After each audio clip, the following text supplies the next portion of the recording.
আমাদের কোনো সংগঠিত রাজনৈতিক দল ছিল না। আপনি এখন শিবিরের কথা তুলছেন, আপনারা বিএনপির লোকের কথা তুলছেন। শিবির থেকে যেতে হয়েছিল কি?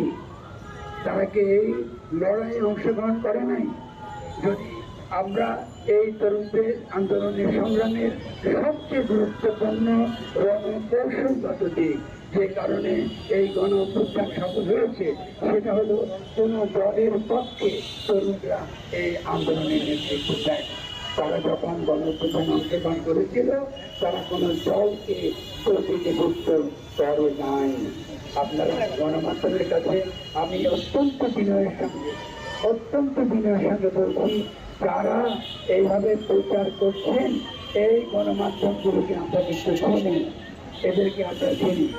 মামার ভাইয়েরা বলছেন ত্যাগের কথা বলছেন, আমি ত্যাগের কথা শুধু বলবো না, এখানে এই দেশকে আগামী দিনে গঠন করবার ক্ষেত্রে প্রত্যেকটা মতে, প্রত্যেকটা গোষ্ঠীর, বিভিন্ন দলের প্রত্যেকের ভূমিকা আছে।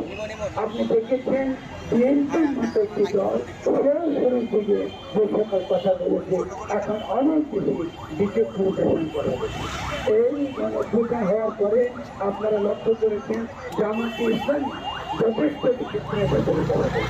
ফলে যারা শেখ হাসিনাকে ফিরিয়ে আনতে চান, ফ্যাসিস্ট শক্তিকে ফিরিয়ে আনতে চান, এমনকি ফ্যাসিস্ট শক্তিকে ফিরিয়ে আনার জন্য আজকে ছাত্রদের আপনারা শিবির ত্যাগ করছেন। ভাই সাবধান হয়ে যান, সাবধান হয়ে যান। আর কিন্তু আমাদেরকে এভাবে দেশকে কিছু